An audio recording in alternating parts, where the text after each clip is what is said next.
Parts of this psalm are one of my ones that I quote a lot. It actually came into play last night.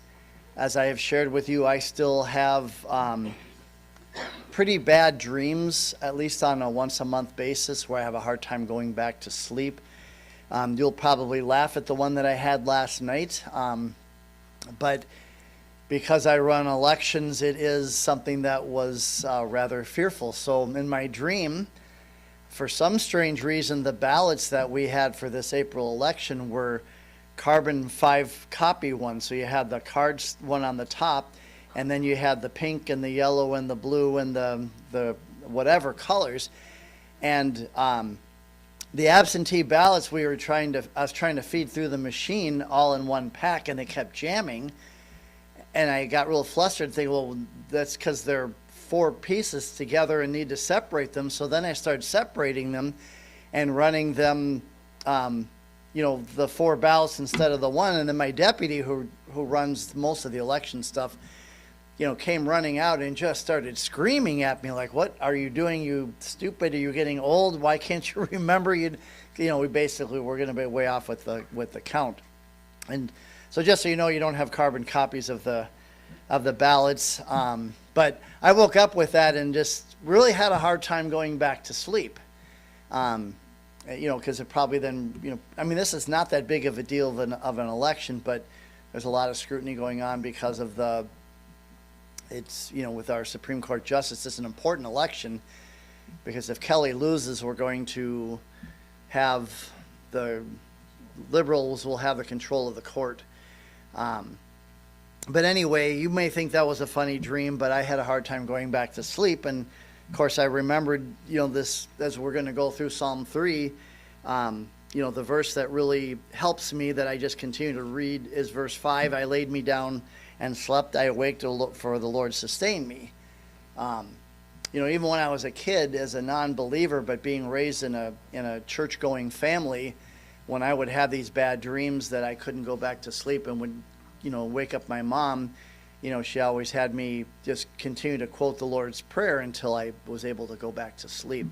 So, Scripture is the key of getting the comfort that we need and being able to trust in the Lord. So, Psalm 3 is not that long. Let's read all of the verses.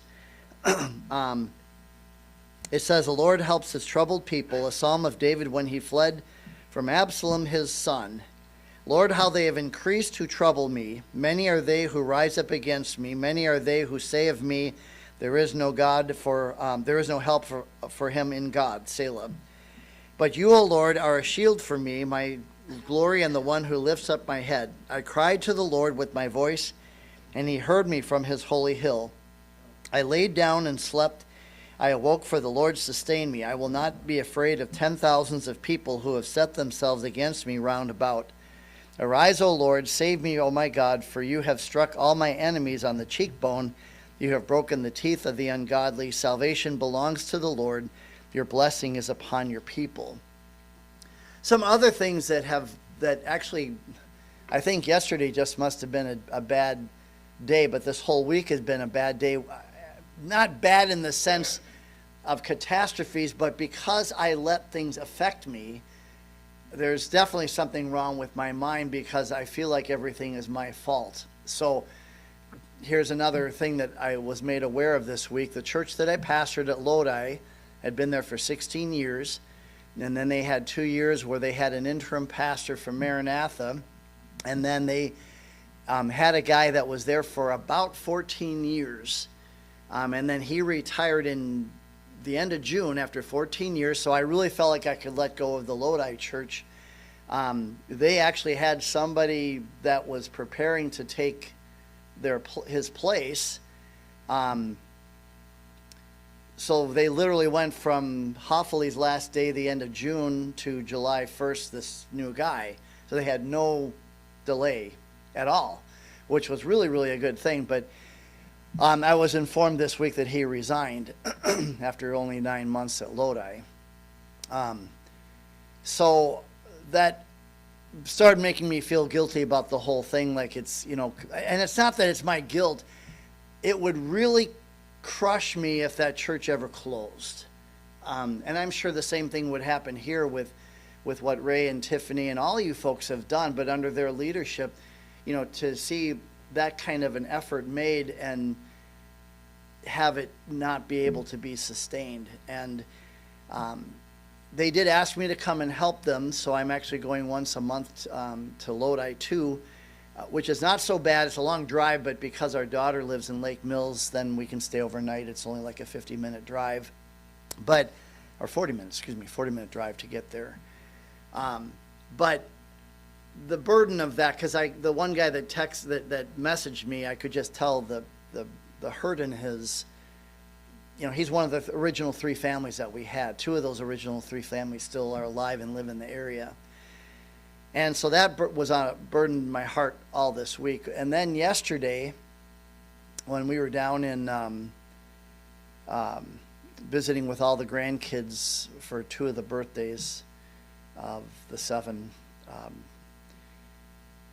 I just had found out that the president of Bob Jones University resigned, Steve Pettit. If you haven't heard, I know.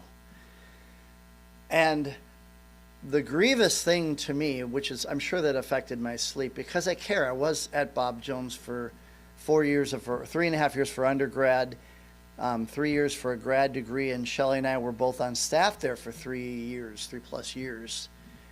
So the whole decade of the 80s was pretty much down at the school. And you'll have to read on your own, because I don't want to make presumptuous judgments on the rift that has happened in the board. What burdens me the most is that at this time in history, we don't need conservative Christians fighting. We don't need unnecessary splits. We don't need that at all.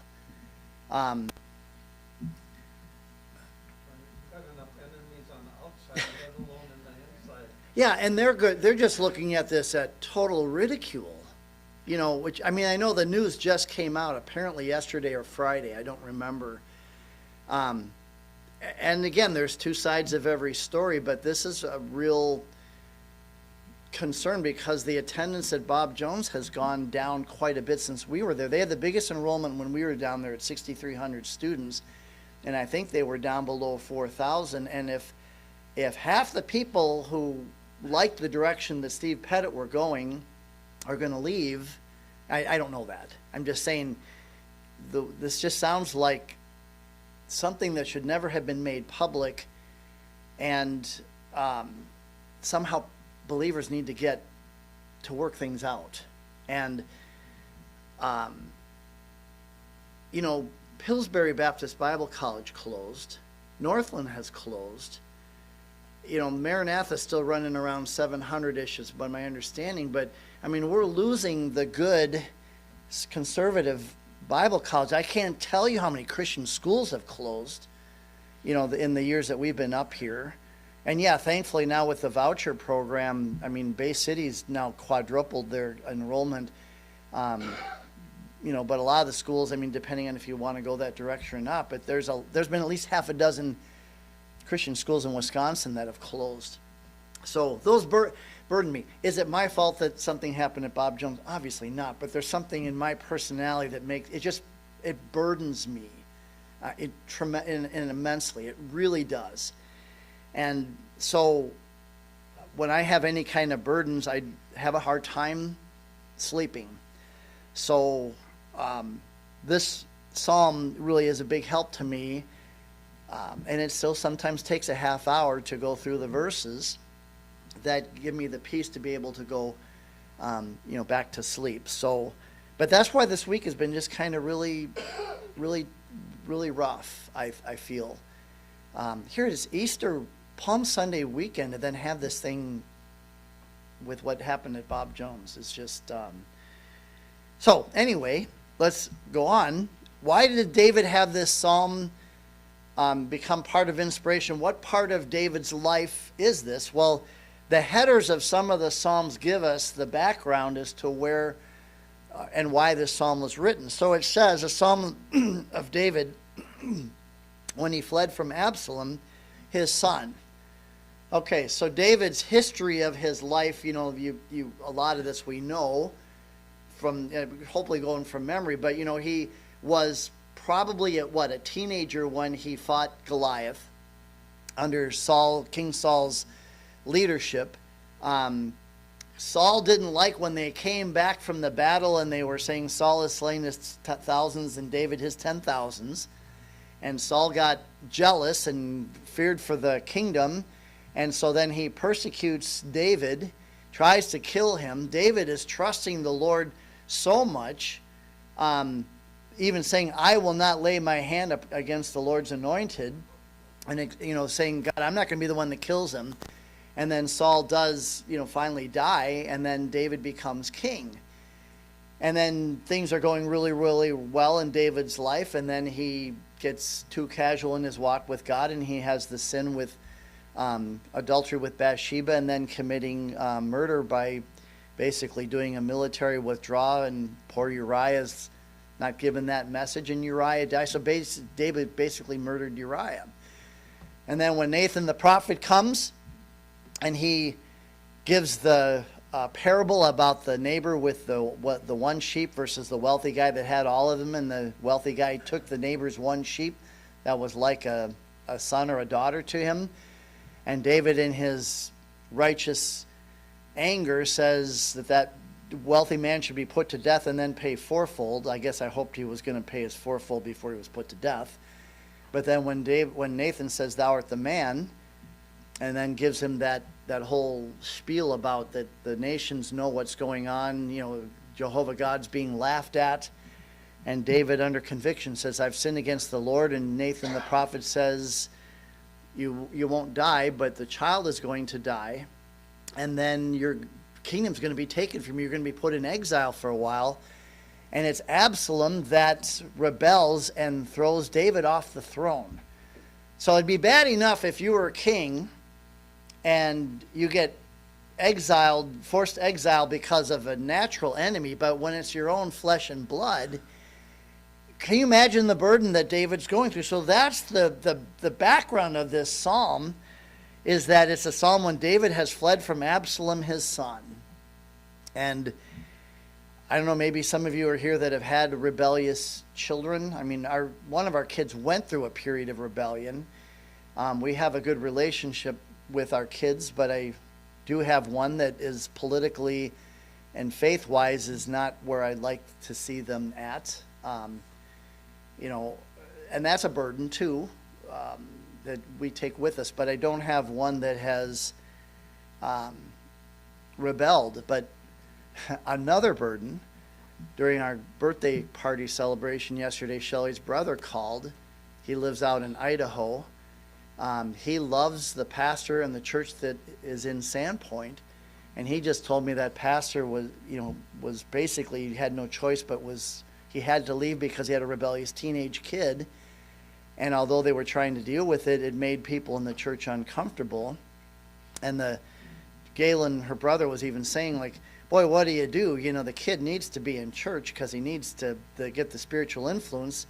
But if he's made some of the other teenagers fearful in the church, so what do you do? Put him in a cage, I mean, that he can't go. I mean, so he said here this pastor had to resign. And it's like, so the whole concept of the fighting amongst believers and things. But again, burdens that happen. Rebellious, that's I guess what I was going to, is here this pastor had 5 kids, but one's rebellious. Well, 1 out of 5's not bad, but it's a burden. It's a burden. I'm kidding. I said that light, because it's caused him to not be able to pastor right now. So, can you imagine what David's going through? That it's not only is he fearing for his life, but just the rebellion of his kid. So David lives a dangerous life. He faces the giant Goliath. He fled from Saul, who tried to kill him, but now here his son Absalom has rebelled against him. This, again, is probably middle to the end of David's life. I mean, he's probably 2/3 of the way through his life at this point. I'm not sure. There might be able to figure out more closely, but it's definitely at least halfway through his life. But, we all face dangers and things that burden us, that cause us to have trouble sleeping. The diseases that threaten our lives. We face enemies. I'm thankful that I don't have the persecution that I faced when I was at the village of Partyville. Even though where I'm at, we have most of the people are multi-generation residents that go to the same Catholic church that was built in 1850. But almost all of us are conservative in like my coworker, I've never met another Catholic person that believed in creation. I was really surprised. And David the Lutheran, he used to call, Debbie the Catholic, David the Lutheran, John the Baptist. So we referred to, and we had Marty the Jew, so we had it all covered. In fact, one of the funerals that we went to at the Catholic Church, the Lutheran guy and me and the Jewish guy all sat in the same row, and a serious funeral. And the Lutheran guy says, "Here, this is the start of one of those corny jokes about the Baptist, the Lutheran, and the Jewish person go into a Catholic funeral, but we don't know what the punchline is." Anyway, everybody's conservative except for the Jewish guy. So I don't face persecution for what I believe and what we stand for, both politically and, but I know that other people do with their jobs. Not to belabor this point too much, but I've been taking a retirement class through UWGB, and I know they're trying to scare us to death because they can't sell us products during the seminar, but afterward there's supposed to be a 1-hour lab time, and they're building to saying, "Boy, you guys really you don't have a plan for retirement, you better talk with us and buy our products," I'm sure. But it's pretty scary, what I have learned. In fact, if they give one more example about John Smith or Steve Jones that had $1 million of his nest egg to retire on between age 70 and 90, and I'm thinking, $1 million? How about a tenth of that? Or how about 5% of that? What are the rest of us going to do that don't have $1 million? And came to the conclusion that obviously God's going to take care of all of us. I was half joked about the government will take care of us too. I don't believe that one as much. But anyway, I digress again. But there, again, burdens like that. So where do we turn for protection? And here's the 3 points from this psalm. David turned to his Lord in prayer. That's an obvious given. I'm not saying that we don't go to people, humans that can help us too. Like with my bad dreams, I had one that was so bad probably 2 years ago, I had to wake Shelley up. I was so scared. It was such a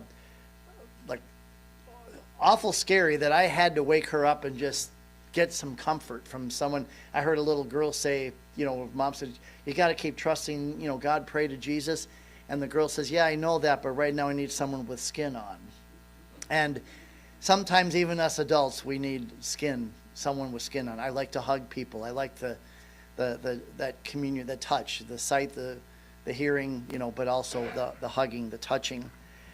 So David turns to the Lord in prayer. David found out that God answers prayers. And again, remember, David's position with being in exile because of Absalom was because of his sin, but he still knew that God heard his prayers and answered his prayers. And then David's prayer brought protection and peace. So let's first of all look at David turned to his Lord in prayer. Now again, that should be the obvious that we do.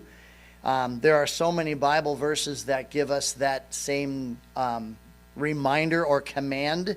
I'll just read a half a dozen of these, but 1 Chronicles 16:11, "Seek the Lord in his strength, seek his face continually."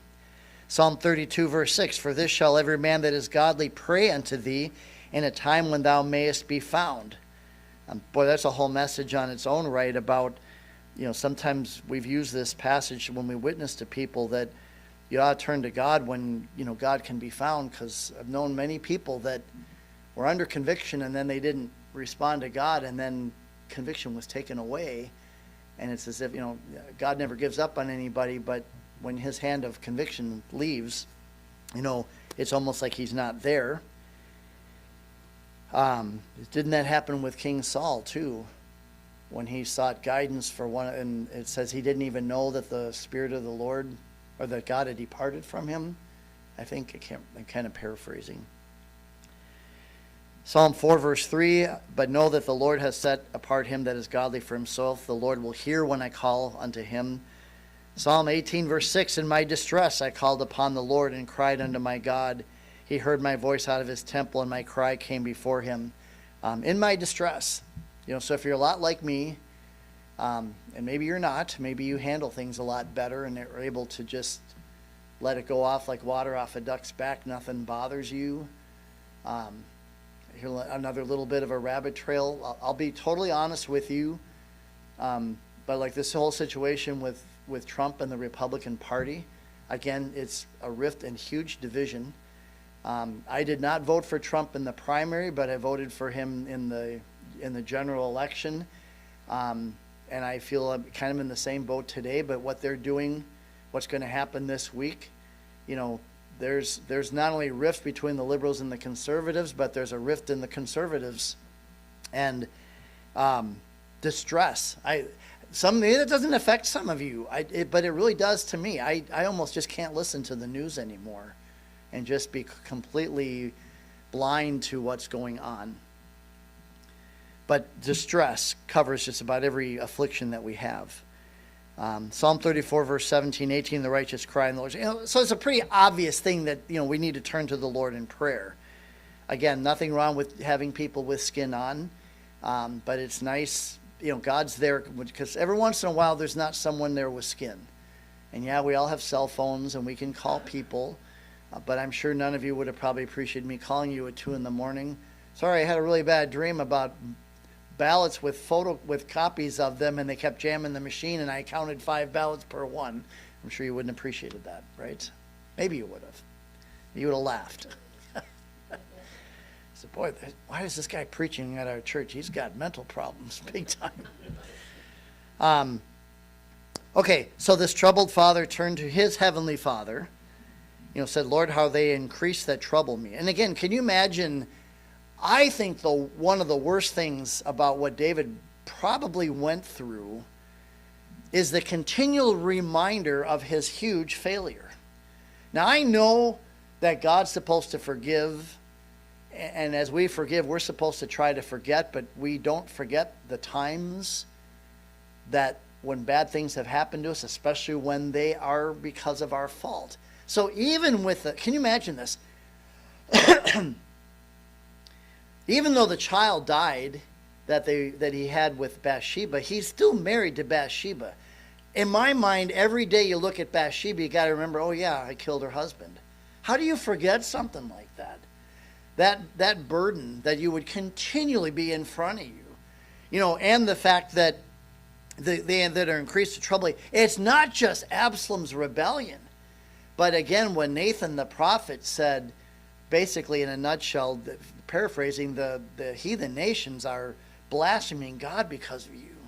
So have you ever blown it, and then people continue to remind you that, oh yeah, you're a big hypocrite because you lost your temper. They still joke about the time at the town of Scott. I've been there on my 16th year, but the first year I got so frustrated with one guy that just kept, one of the board members just kept harassing and yelling at me, and publicly, the second meeting in a row where he humiliated me for no reason. And I'm, and the long story short is I had to go unlock my office to call the assessor to get a question answered, because I don't know assessing laws. But he made it look like I should have known that, and that was the last straw to me. And as I was picking up my keys that I always keep here, and as I unhooked them, I dropped them, and out of anger, I picked them up, and I just threw them down the hallway and didn't realize I was still in the room, and people could see. And all I could hear with my back turned was everybody going, oh, Well, and yes, I apologize to the guy who refused to take my apology. When I apologized to our chairman, he said, oh, the only thing you really should apologize for is that you didn't throw the keys at his head. But, I still hold some resentment that our chairman let that go on. But that he still, even in January, remind me, like if I get a little riled up about something, don't get your keys out and throw them down the hallway. 15 years. So you got this reminder of, so I guess what I'm saying is like, okay, I think every Christian should be spirit controlled. But boy, when you lose your temper, even if it's once or twice a year, that's what people remember. What's the difference between him? He's just as anger management as me. That's grievous. So David's got this going on, not just with Absalom, but I think the enemy's, mocking God because of what David had done. David's prayer is a good example for desperate parents, but it really can fit any situation. But specifically, this is about Absalom. But again, the application can be for us in any situation. Verse 2, many there be which say of my soul, there is no help for God in him. The scoffing, public opinion discounted prayer as being helpful. There is no help for God in him. Does this sound like the reaction of your friends? Does this sound like the reaction of unbelievers? I don't know if anybody else does. Maybe I'm my own worst enemy. So when I read these articles on the internet to find out what's going on, I like to read the comments to find out what people think about what's going on. And it is amazing the mockery of God especially when bad things happen. Even recently now with the shooting in Nashville, the mocking that God didn't protect the 3 students and the 3 adults. Where was God? It's a Christian school. Where was God? The mockery about, here we go with more prayers and thoughts, with the whole gun, because they're, the liberals are trying to make us all have, gun control and turn all of our guns in and things. And I don't know what the answer is. I don't want to go down that rabbit trail right now, because believe in the Second Amendment and I have guns at my house.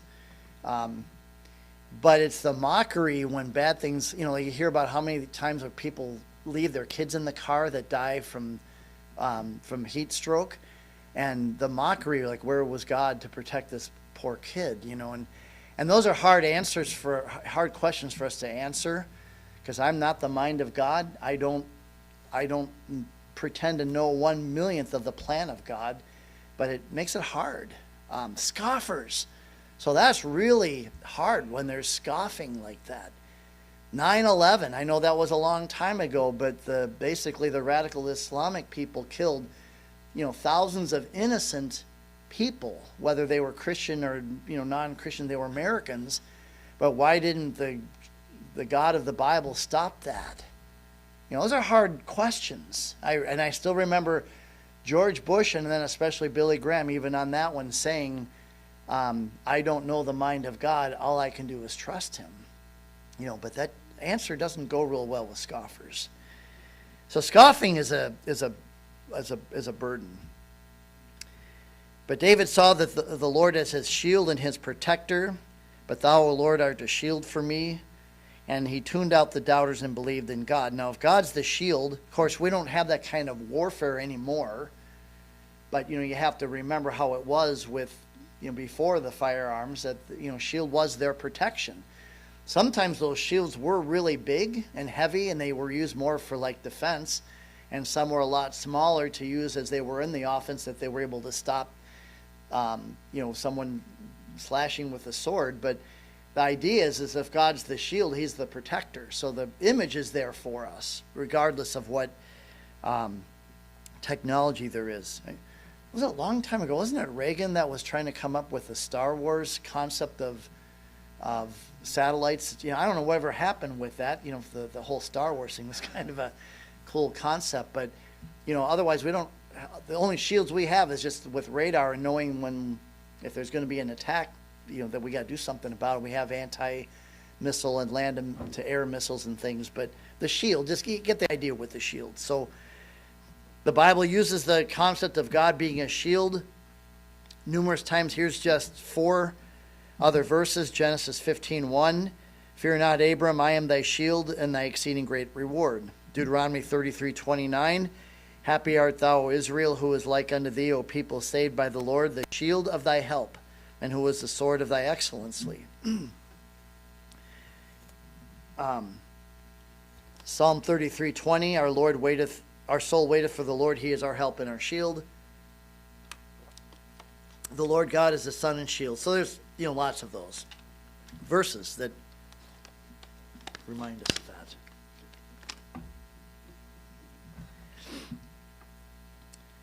Crying to God, and I like the word cry. Crying to God gives you the idea, not so much like the sorrow, sadness, like weeping and wailing, but it's that more deep heart need because it's beyond our control. Psalm 3 verse 4, again, I cried unto the Lord with my voice. He heard me out of his holy hill. Psalm 5:2, hearken unto the voice of my cry, O my King, my God, for unto thee I will pray. Again, in my distress I called upon the Lord and cried unto my God. Psalm 34 verse 6, this poor man cried, the Lord heard him, saved him out of all of his troubles. Psalm 107 verse 6, they cried unto the Lord. You see why I like Psalms a lot. Psalm 120 verse 1, again, in my distress I cried unto the Lord. Jonah 2:2, when he was in the belly of the whale or the great fish, I cried by reason of my affliction unto the Lord, he heard me. Out of the belly of hell cried I. I think most of us haven't been as the bad affliction that Jonah went through either. But again, kind of hard when you have caused your situation. Like I said, David, like Jonah. But it's like, yeah, God, I'm an idiot. I really need some help now. I don't think we have to pray real theologically. I hope God appreciates when we say, I'm an idiot. God, help me. I did a stupid thing.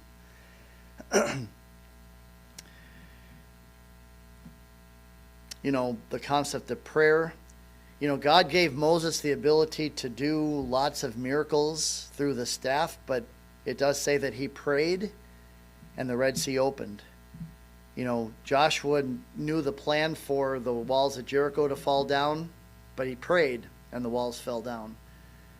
Daniel prayed and the lions couldn't harm him. Paul and Silas prayed without necessarily expecting that they would be freed from prison, but God did free them, but they were also praying to give each other strength.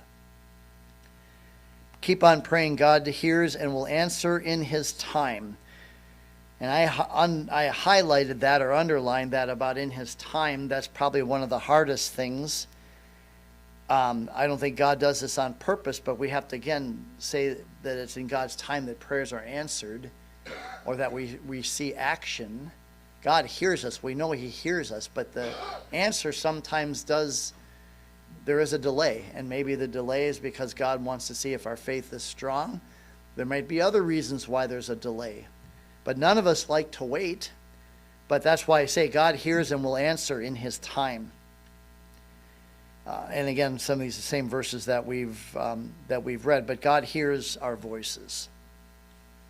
Oh, so that's why I actually skipped that point. That was all about God found that he answers prayer, and that's what I just shared. So now we'll go to point 3. David's prayer brought protection and peace. Verse 5-8. I lay down and slept. I awoke, for the Lord sustained me. I will not be afraid of 10,000s of people who have set themselves against me round about. Arise, O Lord, save me, O my soul, for you have struck all my enemies on the cheekbone. You have broken the teeth of the ungodly. Salvation belongs to the Lord. So he lays down and slept. So he knows that prayer brought protection and peace.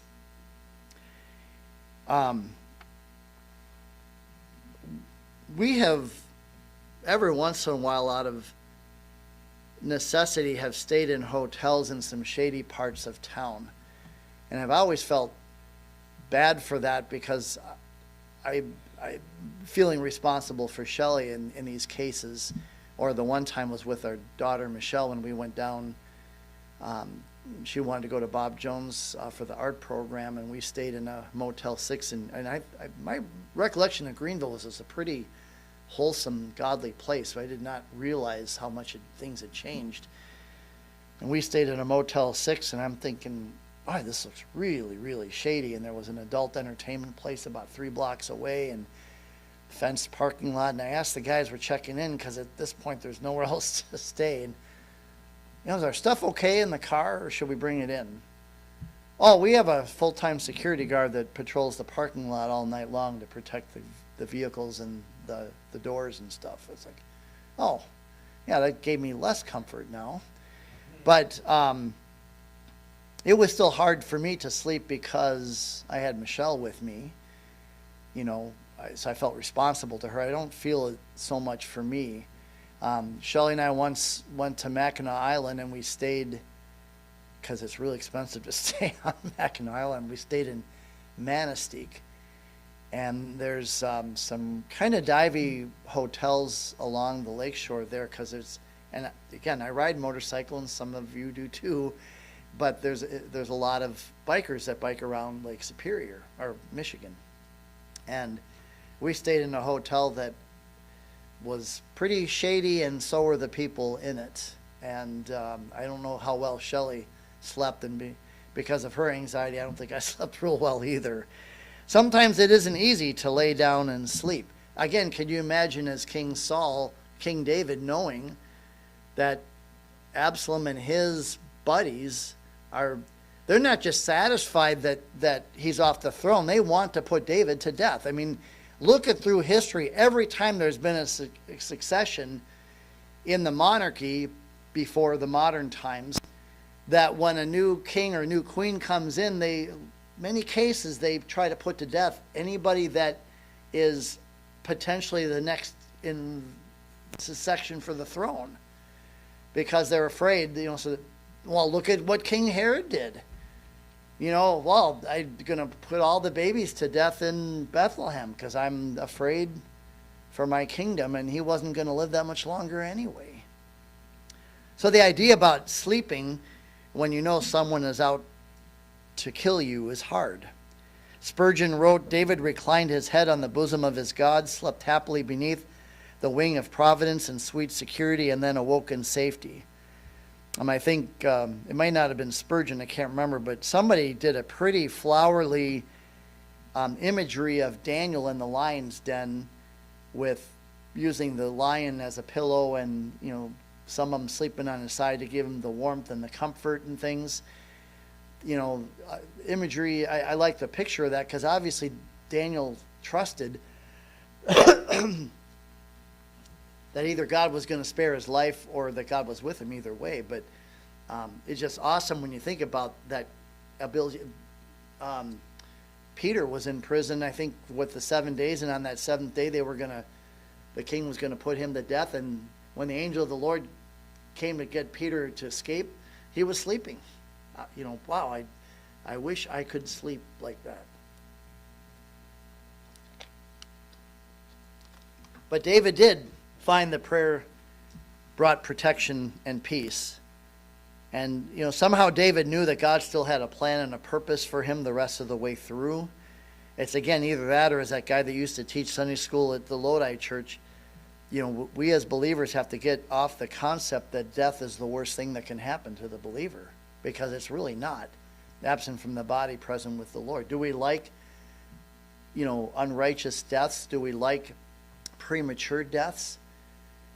No, but absent from the body, present with the Lord takes a person out of all of, even in the best circumstances, in the best situations, people living in the best part of the world is, you can't say 1/1,000,000th compared to heaven, because it's probably 1/1,000,000,000th or infinity.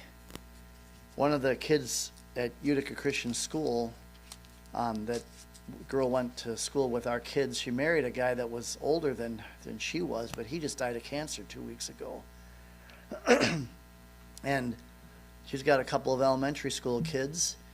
Don't know how God's going to provide for them financially, but what she has posted on Facebook has been some pretty powerful examples of really trusting in God and understanding that her husband's in a better place. He died way too young of cancer, obviously. But for him, in fact, the daughter even said, wow, Daddy gets to spend Easter in heaven. Can you imagine what that's like? Wow. The childlike faith, you know. I knew a kid in junior high whose dad died in a helicopter accident, and he became the most bitter, angry. I mean, I wouldn't be surprised if he didn't end up being in jail for armed robbery or murder. He just could not handle his dad dying when he was so young. Anyway, for David, it brought protection and peace. The size of his problems meant nothing now. He knew God was bigger than them all. And obviously that is the case. God is bigger than any problem that we go through. Psalm 27 verse 3, though an host should encamp against me, my heart shall not fear. Though war should rise against me, in this I will be confident. Real quickly here. Psalm 46 verses 1 to 3, God is our refuge and strength, a very present help in trouble. Therefore will not we fear, though the earth be removed, and though the mountains be carried into the midst of the sea. You know, almost every pastor I know preached that Wednesday and that Sunday after the 9/11 attacks from Psalm 46. Almost everybody I know. Because in a sense that was like our earthquakes. The earth, I mean, pretty shocking. I know that was a long time ago. Psalm 118 verse 6, the Lord is on my side, I will not fear. What can man do unto me? You know, the list goes on. There's just lots of verses that we could share. So the key is God's able to protect. He possesses all power in heaven and earth. In Christ's death and resurrection, he overcomes all of his foes. Surrender to all victorious Lord and have peace. And that's really the key. It's the only comfort that gives me when I struggle with these things where I can't sleep, is to just go through this psalm and the other psalms that talk about laying down and sleeping. Comments or questions? Well, all the scriptures that I have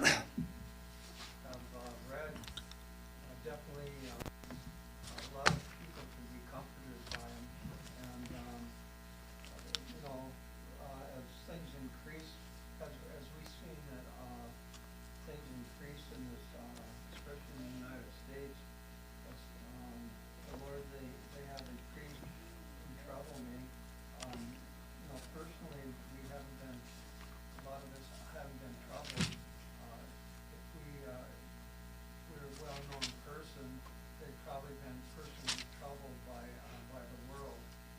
And many, they could be probably a lot of them that say, many are those who rise up against me. You know, personally. So far, generally, we're probably not personally affected unless things really get worse. You know, a good point. Even when I joke about, like, with this retirement class, I don't know if I've told you folks this, but in the year 2000, my dad wanted one of his kids to know all of his financial assets, and we lived 7 miles away, so my dad showed me his portfolio. So besides the property on the lake that they had, my dad had $2.2 million of stocks and bonds in his investments. But by 2008, half of that was lost because of the crash. And then with my mom having to go into the nursing home, that any of us were physically able to take care of her. And then when my dad went in, by the time my dad died, my mom died first, and my dad died, if it hadn't been for Medicaid, we would have owed the state $250,000.